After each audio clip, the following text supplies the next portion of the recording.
आप देख रहे हैं प्राइम इंडिया न्यूज़ में हूं मोहम्मद आसिफ। कल जो असदुद्दीन ओवैसी पे जो गोली चलाई गई है उसको लेकर के जो है आज अख्तरुल ईमान जो कि बिहार प्रदेश अध्यक्ष हैं MIM के, और इसी के साथ उन्होंने आज ज्ञापन सौंपने के लिए यहां आए हैं अपने विधायकों और जो है अपने यूथ लीडरों के साथ। तो आइए इनसे हम बात करते हैं क्या कुछ इन लोगों की मांग है, और इसके बाद ही जैसे ही अख्तरुल ईमान बाहर आते हैं उनसे भी बात करने की कोशिश करेंगे क्या कुछ है उनकी मांग। और Z+ सुरक्षा तो दे दी गई है, लेकिन इसके बावजूद आने का क्या कुछ कारण रहा है। तो यूथ लीडर भी आए हुए हैं और इन लोगों से भी बात करते हैं। तो उनको Z+ की सुरक्षा दे दी गई है, इसके बावजूद आने का क्या कारण?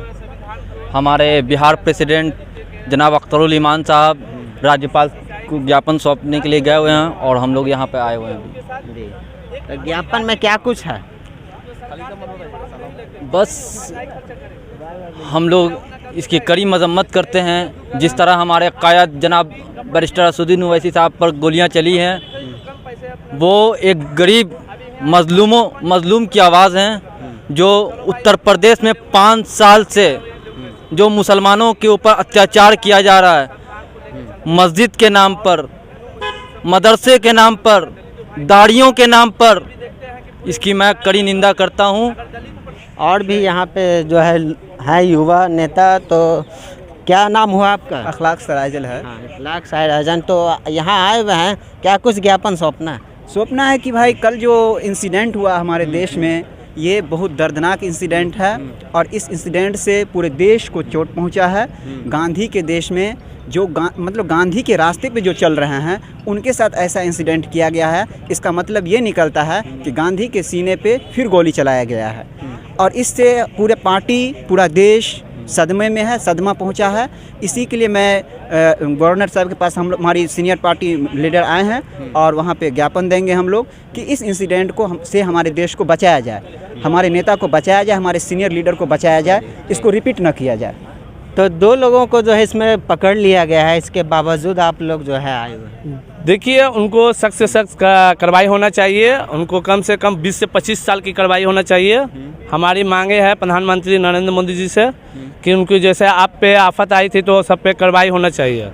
मतलब क्या 20-25 साल का उनको जो है सजा का आप लोग मांग करते हैं? जी हाँ, 25 साल से कम होना चाहिए, तब ना उसकी कमर टूटेगी। वो नेता सोचे नेता बनना चाह रहे हैं। वो Z+ की सुरक्षा भी दे दी गई है, सरकार इसके ऊपर जो है कड़ी कार्रवाई करते हैं। आप जान मार दीजिएगा, उसका Z+ सुरक्षा दीजिएगा। उत्तर प्रदेश सरकार कहाँ थी? तो फेल है। आप बोल रहे राम राज है, बुलडोजर चल रहा है अपराधियों पर। कहाँ बुलडोजर चल रहा? टोल लाइन पर जो एक हाईवे होता है वहाँ पर जाकर आप गोली चलती है। तो ये कैसा राम राज है? ये तो सारा खुलेआम फेल सरकार है। ये हमारे नेता जो हैं अंबेडकर को मानने वाले हैं, गांधी को मानने वाले हैं। गांधी के देश में गांधी के मानने वाले को दोबारा गोली चलाई गई। ये अंबेडकरवादी सोच जो है वो हावी हो गई है इस देश पर, और गांधी को मानने वाले नेताओं पर गोली चला रही है। ये बहुत ही निंदनीय है। इतना बड़ा नेता जो 2 बार का विधायक, 5 बार का सांसद, राष्ट्रीय अध्यक्ष सुरक्षित नहीं है, तो हम आम इंसान अपनी सुरक्षा की कैसे गारंटी लें? इसी के साथ जो है अब बाहर आने वाले हैं अख्तरुल ईमान, तो उनसे भी हम बात करेंगे। तो हाँ, क्या कुछ कहना चाहेंगे आप? जी, मेरा नाम मोहम्मद उमर आलम है। ये हादसा के ऊपर एक शायरी बोलते हैं। जो ये है कि जुल्म की टहनी कभी फलती नहीं, जुल्म की टहनी कभी फलती नहीं, नाव कागज़ की सदा कभी चलती नहीं।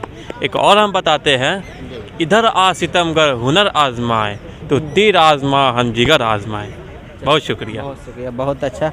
और इसी के साथ जो है क्या कुछ कहना है अख्तरुल ईमान का, क्या उन्होंने ज्ञापन सौंपा है राज्यपाल को, और तो हम आगे बात करेंगे और देखते हैं।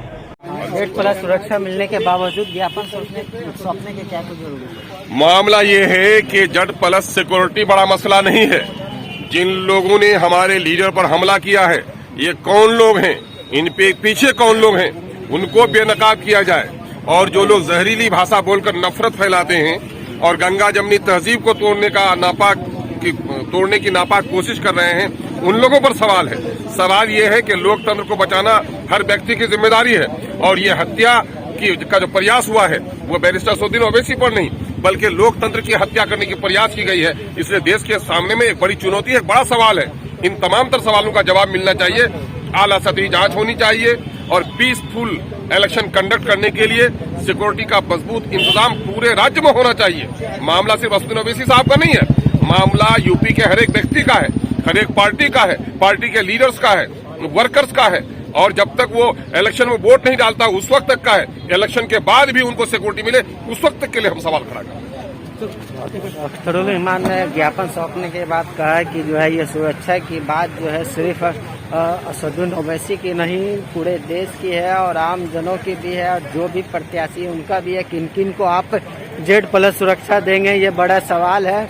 आप ऐसे लोगों को रोकें जो कि इस तरीके का हरकत कर रहे हैं, ऐसे भाषणों से बचें जो कि देश में गलत फहमियाँ पैदा कर रहे हैं। इस तरीके का इनका जो है मांग है। और आपने देखा पूरा वीडियो, क्या कुछ इस पर राय है आपकी कमेंट करके जरूर बताएं और चैनल को सब्सक्राइब करना ना भूलें। बहुत बहुत धन्यवाद।